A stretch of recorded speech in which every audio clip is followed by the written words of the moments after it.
The morning the drill crew showed up, I was on the south pasture fixing a gate, and I did what I always do when I see trucks where trucks do not belong. I walked over to ask questions. The man in the reflective vest said he was with Loner Energy. When I asked why he was on my land, he said mineral exploration. When I asked who had authorized it, he gave me a name I knew far too well. Melissa Carter, president of the Canyon Ridge Estates HOA. And that was the moment everything in my life started to come apart, because Melissa Carter did not own a single acre of my ranch. The HOA did not own it either. So when I learned they had signed an $82 million oil and gas lease covering the ground beneath my property, I did the only thing that made sense.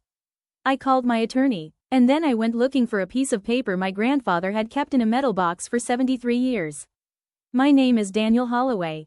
My family has owned Holloway Creek Ranch in West Texas since 1953. My grandfather, Samuel Holloway, was a mechanic who saved every dollar he made, fixed farm equipment on the side, and bought this land because he believed owning ground was better than renting somebody else's. The original ranch was much bigger than what I hold today. Over the decades, pieces of it were sold, divided, and transferred, and the northern section eventually became a residential development called Canyon Ridge Estates, complete with its own HOA. For years, we simply coexisted. They had their neighborhood. I had my ranch. We were not friends, but we were not enemies either.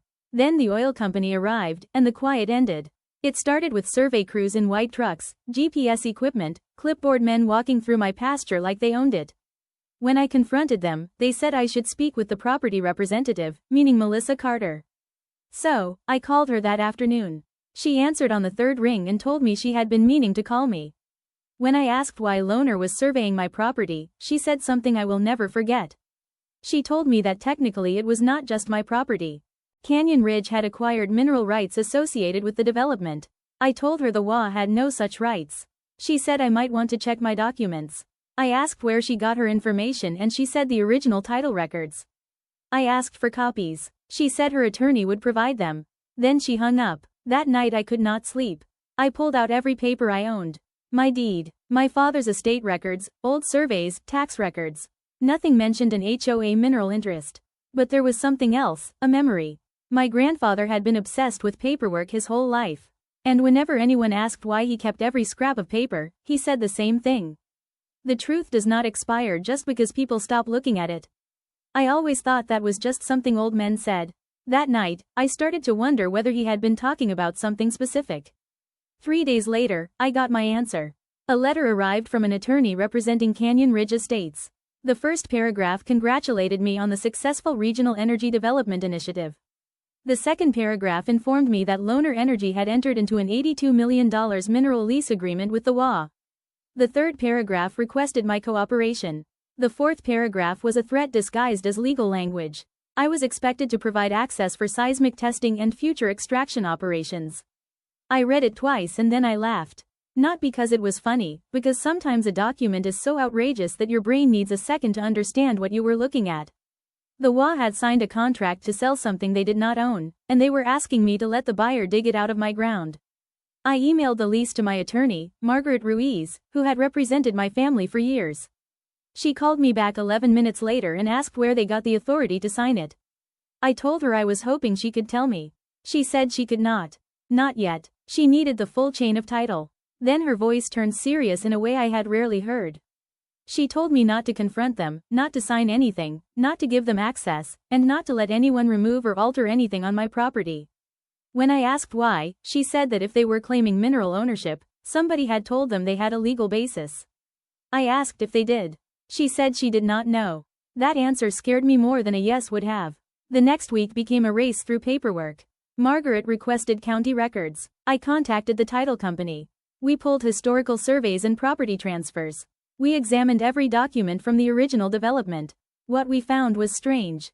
Canyon Ridge's attorneys were leaning on a 1978 development agreement that transferred certain surface rights and access rights to the developer. But nowhere in it was a clear mineral transfer. Their lawyer was interpreting the language broadly. Margaret was not convinced. She told me that surface rights are not mineral rights. When I asked why they were so confident, she said that confidence is not evidence. That sentence became the theme of the entire case. The HOA had confidence. The oil company had confidence. The developer had confidence. But nobody had produced the document that actually transferred the minerals.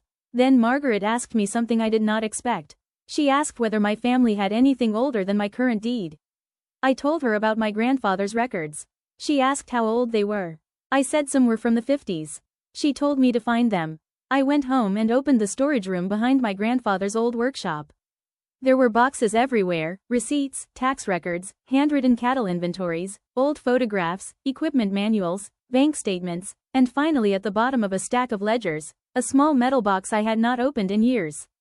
Inside was a brown envelope, folded, almost brittle. Written across the front were 5 words. Samuel Holloway, land purchase. I called Margaret and told her I had found something. She asked what the date was. I said 1953. She went silent for a long moment. Then she told me to bring it to her office. The deed was only 4 pages long. The first 3 pages looked ordinary. Legal description, parcel boundaries, purchase price, names, witnesses, notary. Then we reached the 4th page, and halfway down was a paragraph with a title I had never noticed before. Mineral reservation. I read the old-fashioned language aloud, and the words felt like they belonged to another century, because they did.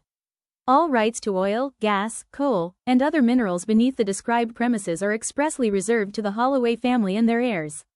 I finished reading, and the room went very quiet. The reservation was not temporary. It was not conditional. It did not expire, and it covered the original tract before any HOA or residential development ever existed. Margaret leaned back and said nothing for what felt like half a minute. Then she asked if I understood what it meant. I shook my head. She pointed to the paragraph and said this was the document they needed. It proved the mineral estate had stayed with my family. So I asked the obvious question. If the HOA did not own the minerals and the developer did not own the minerals, how did they lease them? Margaret looked at me and said that was exactly the question the whole county was going to be asking soon. The following morning, she sent a formal notice to Canyon Ridge with a certified copy of the 1953 deed attached. The letter was simple. The HOA had no mineral ownership, no authority to execute a mineral lease, no authority to grant drilling rights, no authority to authorize entry onto my ranch for mineral extraction. The $82 million lease was being disputed. They had 48 hours to cease all activity. They did not. Instead, Melissa Carter called me and her voice had changed. It had lost its polished, rehearsed quality and picked up an edge I had never heard from her before. She told me I had made a serious mistake. The HOA had legal counsel. She said they had reviewed all the relevant documents. I told her their lawyers should have found the 1953 deed. She said they believed the reservation had been extinguished by subsequent development. I asked her to show me where. She said I was misunderstanding the title structure. I said, then show me. There was a long silence on the line. Then she said something that has stayed with me ever since. This is bigger than you think. I told her I thought it was exactly as big as the deed said. She hung up. That afternoon, Loner Energy suspended its survey work, but something even more interesting happened. Their attorneys requested a copy of the deed. Margaret sent it. 2 days later, Loner's legal department contacted us. They had performed their own independent title review. Their conclusion was brutal. They could not rely on the HOA's mineral title. The $82 million lease was effectively worthless unless the ownership dispute was resolved. In other words, the HOA had promised an oil company something they did not legally possess, and the oil company had just found out. But the story was not over. Margaret discovered something buried deep inside the lease agreement, a representation clause. In that clause, the HOA had explicitly represented that it possessed full legal ownership and full authority to lease the mineral estate. That single sentence changed everything. They had not simply misunderstood the property records. They had signed a multi-million-dollar contract stating they owned something they did not. And now the oil company knew it. Loner began investigating how the lease had been negotiated. And when the emails were eventually produced, things got ugly. The board had discussed the mineral lease months before signing it. One email from the development attorney warned that historical mineral ownership should be reviewed before execution. The board's response was short. Proceed. The old records are unlikely to create an issue. Another email noted that the existing ranch owner might object. The answer came back that my surface ownership did not necessarily mean I controlled the minerals.